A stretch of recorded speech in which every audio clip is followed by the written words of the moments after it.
शेट तुम्ही ती नांगराची सेटिंग दाखवली ना, ट्रॅक्टर लयच भारी चालतो बरं का.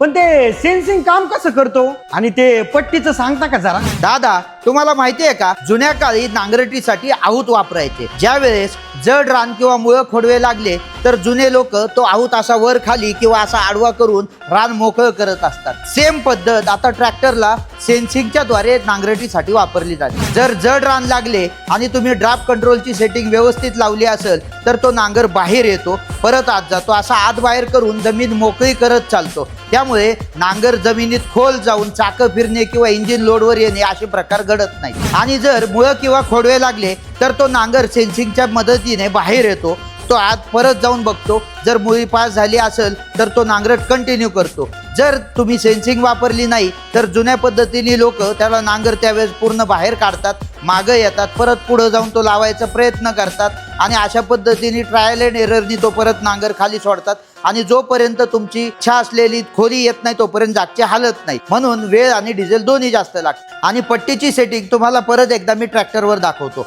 तुम्ही सीटाच्या बाजूची पट्टी हळूहळू वर घ्या. ज्या ठिकाणी तुमची लिंकेज आपोआप वर उचलायला चालू होईल ती झाली तुमची झिरोची सेटिंग. त्यानंतर तुम्ही 1 ते 2 mm नी ती पट्टी खाली दाबा आणि इथं असलेल्या ह्या पट्टीला दाब देऊन पहा. तुम्हाला एकदम कमी दाबामध्ये ही पट्टी परत वर उचलताना दिसेल.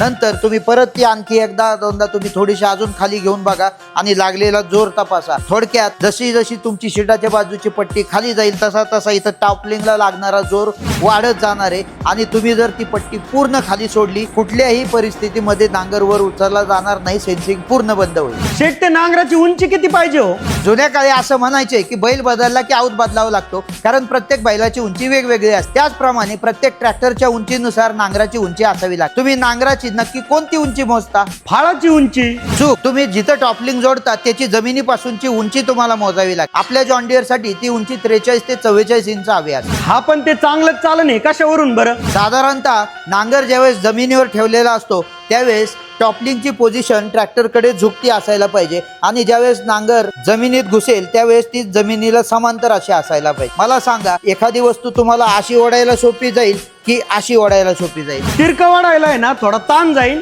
असं सरळ वाढल्यावर एकदम सोपं जाईल. मग त्या हिशोबाने तुमच्या ट्रॅक्टरनुसार तुमच्या नांगराची उंची किती असायला पाहिजे ते तुम्ही ठरवा. बरं मला सांगा, नांगराची सेटिंग एकदम परफेक्ट झाली हे कसं ओळखायचं बरं. दादा तुम्ही हाताची घडी आणि पायाची मांडी घालून जरी बसले आरामात तरी सुद्धा तुमची नांगरट चालू राहिली पाहिजे. असं जर झालं तर ती तुमची नांगरटीची एकदम परफेक्ट सेटिंग आहे. ज्या खोलीला तुम्ही नांगर लावलाय त्याच खोलीने अख्खे शेत नांगरले जाईल. त्या गोष्टीमुळे तुमचा वेळ आणि डिझेल या दोन्हीची बचत होईल. आमच्या अनुराज ट्रॅक्टरला सोशल मीडियावर फॉलो करा.